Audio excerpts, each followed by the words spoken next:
इमरान खान साहब के दो मुतालबात हैं, उसमें कोई लंबा चौड़ा टाइम तो चाहिए नहीं। यानी अगर हुकूमत ये चाहे और नीयत हो जाए तो ये दोनों मुतालबात फौरी तौर पे तस्लीम किए जा सकते हैं। ये दोनों मुतालबात बज़ाहिर बहुत जायज़ लगते हैं। यानी एक मुतालबा ये है कि जितने भी बेगुनाह कैदी या सियासी कैदी इस वक्त बंद हैं जेलों में, उन्हें रिहाई दी जाए, और ये हक़ होता है कैदियों का। पूरा निज़ाम जो है वो ज़ोर डाल रहा है, पूरा निज़ाम जो है वो कोशिश कर रहा है कि मैक्सिमम लोग पाकिस्तान तहरीक इंसाफ के उन्हें जेलों के अंदर रखा जा सके। तो एक तो इमरान खान साहब का ये मुतालबा है। दूसरा ये है कि 9 मई और 26 नवंबर ये दो ऐसे दिन हैं जिस दिन पाकिस्तान के अंदर बहुत ख़राबी हुई है। 9 मई 2023 और 26 नवंबर 2024। यहाँ पे इमरान खान साहब ने कहा कि इन दोनों के ऊपर जुडिशल कमीशन तश्कील दिए जाएँ और गैर जानिबदार जजेस को जुडिशल कमीशन का हिस्सा बनाया जाए सुप्रीम कोर्ट ऑफ पाकिस्तान से, ताकि दूध का दूध और पानी का पानी हो, पता चले कि 9 मई को क्या हुआ था, कौन जिम्मेदार था, और 26 नवंबर को क्या हुआ और कत्लेआम कैसे हुआ, डी चौक पे गोली कैसे चली, किसने चलाई, किसके ऑर्डर्स पे चली, ये सारी चीज़ें क्लियर हो जाएंगी। अब इसमें जो पहला मरहला इमरान खान साहब का वो है जी कि हम सिविल डिसोबीडियंस का आगाज़ कर देंगे अगर हुकूमत ने हमारे साथ संजीदगी से मुज़ाकरात ना किए, और उसकी जिम्मेदारी हुकूमत के ऊपर होगी। अब जो इमरान खान साहब ने पहले मरहले में सिविल नाफरमानी की तहरीक का आगाज़ करने का फ़ैसला किया है, वो ओवरसीज़ पाकिस्तानियों से वो पहली दरख्वास्त करेंगे। ओवरसीज़ पाकिस्तानियों की बड़ी तादाद इमरान खान साहब के साथ खड़ी है। यही एक वजह है कि पाकिस्तान में ओवरसीज़ पाकिस्तानियों को वोट डालने का हक़ नहीं मिलता। दुनिया के बहुत सारे मुल्कों में उनके ओवरसीज़ जो हैं उनको हक़ मिलता है कि वो अपने मुल्क के अहम तरीन फ़ैसले में अपना रोल प्ले करें, वो बताएं कि वो किसकी हुकूमत देखना चाहते हैं और किसकी नहीं। तरक्की याफ्ता ममालिक में ये होता है, लेकिन पाकिस्तान में ओवरसीज़ पाकिस्तानियों को ये हक़ नहीं दिया जा रहा। बुशरा बीबी का एक स्टेटमेंट आया नाज़रीन, और ये इंपॉर्टेंट स्टेटमेंट है मौजूदा सिनेरियो में। बुशरा बीबी ने कहा कि मुझे डी चौक पर कारकुनों के साथ अकेला छोड़कर तमाम सरकर्दा रहनुमा फरार हो गए थे, उनके खिलाफ कार्रवाई होगी। मैं भागने वाली नहीं थी, मेरी गाड़ी पर सीधी फायरिंग की गई। ये बड़ा सीरियस एलिगेशन है। ये बुशरा बीबी कह रही है मेरे साथ सिर्फ कारकुन रुके हुए थे। वो कारकुन ने कहा भी जी हमने खुद देखा 40-50 लोग आपके आसपास कारकुन थे। तो उन्होंने कहा जी मुझे कारकुनों से कोई शिकायत नहीं है, हमारे साथ जो पश्तून हैं उन्होंने बड़ी वफादारी दिखाई है, इमरान खान साहब के कारकुन डट कर खड़े थे। लेकिन ये बात उन्होंने अपने रहनुमाओं के बारे में कही है, बज़ाहिर ऐसा लग रहा है, और यहाँ पे इस खबर में भी यही है कि तमाम सरकर्दा रहनुमा फरार हो गए थे। और डी चौक एहतजाज के बाद पहली मरतबा इनका मौक़िफ़ सामने आया, जिसके मुताबिक वो इन पार्टी कायदीन से सख्त नाराज़ हैं जो इन पर 24 नवंबर के एहतजाज से कारकुनों को छोड़कर भागने का इल्ज़ाम लगा रहे हैं। उन्होंने इस हवाले से मीडिया पर बयानात दिए हैं। चार सद्दा में कारकुनों में चेक तकसीम करने के बाद उन्होंने गुफ्तगू की और कहा कि मुझे डी चौक में अकेला छोड़ दिया गया था। पठानों ने हमेशा गैरतमंदी का सबूत दिया है। खान ने कहा था शोहदा के घर जाना। पार्टी कारकुन खान के नाम पर शहीद हुए हैं।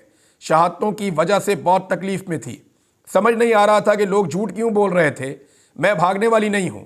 खान के लिए निकलने वालों को कभी अकेला नहीं छोड़ सकती थी। किसी को नहीं पता था कि मेरी गाड़ी कौन सी है। डी चौक पर रात 12:30 बजे मैं अपनी गाड़ी में अकेली थी। वो लोग डी चौक ज़बरदस्ती खाली कर रहे थे। मैं वहाँ से नहीं हटी थी क्योंकि खान ने हटने का नहीं कहा था। मैंने सबको कहा था कि मुझे अकेला नहीं छोड़ना, लेकिन मैं वहाँ अकेली थी और सब ने मुझे छोड़ दिया था। ये बात ठीक है। बुशरा बीबी को एक दफ़ा नहीं 2-3 दफ़ा अकेला छोड़ा गया। एक मरतबा कुछ इस तरह का भी मनसूबा है, मुझे आइडिया है, और मैं पहले बता चुका हूँ आपको कि उनकी गाड़ियाँ आगे जाने दी गई और बाकी गाड़ियाँ पीछे रुक गई थी, और एक गैप पैदा हो गया था दोनों काफिलों के बीच में। वहाँ एक इरादा था रियासत का कि वहाँ बुशरा बीबी को उठा लिया जाए, उन्हें गिरफ्तार कर लिया जाए, लेकिन दूसरी जानिब से रावलपिंडी और इस्लामाबाद से बहुत बड़ी तादाद में कारकुन निकले पाकिस्तान तहरीक इंसाफ के, जिनमें ख़ास तौर पर शहरियार रियाज साहब थे, आमिर मुगल साहब थे, अलीमा खान साहबा थी, अहमद फरहाद साहब थे, और बहुत सारे और लोग थे। ये वो मेन लोग हैं जो वहाँ पे थे, समाविया ताहिर साहबा वगैरह। जब ये लोग आए तो फिर सिचुएशन ज़रा बदल गई, और उसकी वजह से फिर बुशरा बीबी की वहाँ गिरफ्तारी नहीं हो पाई। बुशरा बीबी ने कहा कि वहाँ बहुत से लोग इस बात के गवाह हैं, जो लोग रोड खाली कर रहे थे वो भी गवाह हैं। जब मैं वहाँ से नहीं जा रही थी तो मेरी गाड़ी पर सीधी फायरिंग की गई। बुशरा बीबी ने कहा कि पार्टी के तमाम सरकर्दा रहनुमा डी चौक इस्लामाबाद से गायब थे और इन्हें कारकुनों के साथ अकेला छोड़ा गया, और अब वो मीडिया पर बयानात भी दे रहे हैं। मैं ऐसे पार्टी रहनुमाओं के खिलाफ सख्त कार्रवाई के हक में हूँ, और वक्त आने पर ऐसे तमाम रहनुमाओं के खिलाफ कार्रवाई भी की जाएगी। इस हवाले से रिपोर्ट इमरान खान को पेश करके उसकी मंजूरी दी जाएगी।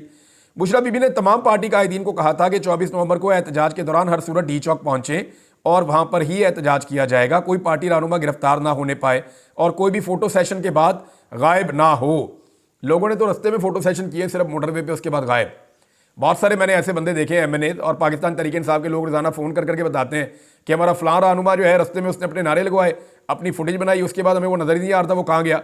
तो बहुत सारे ऐसे लोग हैं जो दिखाई ही नहीं दे रहे थे। कारकुनों के साथ बीबी को अकेला छोड़ दिया गया, ये उन्होंने शिकवा किया। तो जनाब ये बुशरा बीबी का स्टेटमेंट था। अब मरियम नवाज भी शहबाज शरीफ के साथ बैकफुट पे चली गई हैं। मैं आपको ये बता देता हूँ कि एक्चुअली शहबाज शरीफ ने पहले ये कहा था कि जो भी हुआ डी चौक पे, इस पर उन्होंने आर्मी चीफ का शुक्रिया अदा किया था। अब वक्तन फ़वक्तन हुकूमत के ऐसे बयानात आते हैं जिसमें वो ये साबित करना चाहते हैं कि डी चौक पे जो कुछ हुआ वो एस्टेब्लिशमेंट ने हुकूमत के साथ मिलकर किया और एस्टेब्लिशमेंट रिस्पॉन्सिबल है उसके लिए। वजह यह है ना कि एस्टेब्लिशमेंट के खिलाफ पाकिस्तान में मुकदमात नहीं होते, उनके खिलाफ कार्रवाइयाँ नहीं होती, उनके खिलाफ कानून में केस आगे नहीं चलते। तो शहबाज शरीफ वगैरह को लगता है कि ये हमें प्रोटेक्शन मिल जाएगी। लेकिन इमरान खान साहब ने शहबाज शरीफ और मोहसिन नकवी पे मुकदमा दर्ज करवाने का फैसला किया है, जो एक मुख्तलिफ और मुनफरिद फैसला है। इस फैसले के नतीजे में दबाव बढ़ेगा। मरियम नवाज ने फौरी तौर पे स्टेटमेंट दिया, जी मैंने तो पंजाब पुलिस को कहा था गोली नहीं चलानी, मैंने तो मना किया हुआ था पंजाब पुलिस को, यानी वो अपने आप को बचा रही है कि जी हमने गोली नहीं चलाई, मैंने जो यहाँ से पुलिस भेजी थी उसने किसी किस्म की कोई कार्रवाई नहीं की, वो अपने आप को अब बचा रही है। तो सारे के सारे लोग जो हैं वो इस कत्लेआम से अपने आप को दूर रखना चाहते हैं, अपने आप को बचाना चाहते हैं।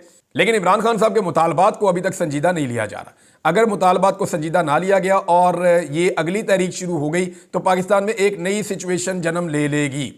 हुकूमत यानी दावे कर सकती है ना, हुकूमत ये कह सकती है कि इमरान खान साहब की कॉल के ऊपर कोई भी बात नहीं सुन रहा, तो वो तो डाटा आ जाएगा, पता चल जाएगा। जब फॉरेन रेमिटेंसेस जो हैं वो हर महीने का एक डाटा आता है, जब वो कम होगी तो पता चल जाएगा कि इमरान खान साहब की कॉल के ऊपर ओवरसीज़ पाकिस्तानियों ने लब्बैक कहा है या नहीं कहा है, ये पता चल जाएगा। और एक आधा महीना आप चीज़ों को मैनेज कर सकते हैं, बाहर से आप बल्क में पैसा मंगवा सकते हैं, कुछ कर सकते हैं, लेकिन आप ज़्यादा देर तक कर नहीं पाएंगे। ये बहुत बड़ी अमाउंट होती है जो ओवरसीज़ पाकिस्तानी भेजते हैं। ये लगभग 2 से 3 अरब डॉलर के दरमियान होता है जो हर महीने की ट्रांजैक्शन होती है। अब इतना पैसा तो हुकूमत अपनी जेब से डाल के बाहर से यहाँ नहीं ला सकती, लिहाजा 1-2 महीनों के अंदर सारी चीज़ें क्लियर हो जाएंगी।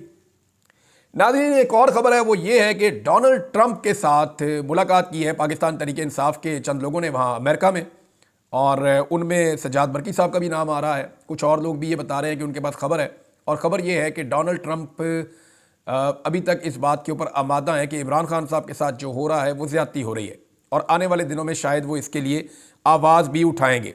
इसहाक डार ने बड़ी कोशिश की है, कोई 9-10 के करीब सफ़ीरों से उन्होंने मुलाकात की, गैर मुल्की सफ़ीरों से, क्योंकि इस्लामाबाद में जो एक बर्बरियत हुई है और जो डी चौक का सानहा हुआ है, उस सानहे को लेकर जो है वो हुकूमत बहुत परेशान है, एस्टेब्लिशमेंट भी बहुत परेशान है। इसीलिए जो है वो लाशें ढूंढने वाले सहाफ़ी जो हैं उनको अगवा भी किया गया, उनको परेशान भी किया गया।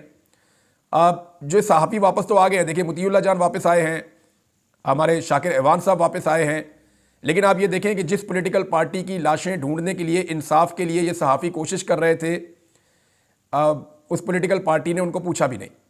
ये अफसोस की बात है ना। यानी मुतीउल्लाह जान कोई अपने लिए तो नहीं लड़ रहा था, वो तो पाकिस्तान के लिए लड़ रहा था, इंसाफ और कानून के लिए लड़ रहा था। तो जिस पॉलिटिकल पार्टी के साथ ये जुल्म और ज्यादती हुई थी, उन्हें जाके उसके साथ इज़हार यकजहती के लिए खड़े होना चाहिए था। नहीं भी होंगे तो कोई फ़र्क नहीं पड़ेगा, मुतीउल्लाह जान जो कर रहा था वो करता रहेगा, शाकिर एवान जो कर रहा था वो करता रहेगा। लेकिन पाकिस्तान तरीके इंसाफ के अंदर ये उनके अंदर इस बात का इदराक उन्हें होना चाहिए था कि जो आदमी हक और सच के साथ खड़ा हो, और जो आदमी सही को सही कहे, और मुश्किल वक्त में जब आपके साथ आपके अपने खड़े नहीं हो रहे और वो खड़ा हो जाए, तो फिर उसकी ऑनर करनी चाहिए, उसकी कुर्बानी पे जाके उसको मुलाकात करनी चाहिए, उसकी ढारस बंधानी चाहिए।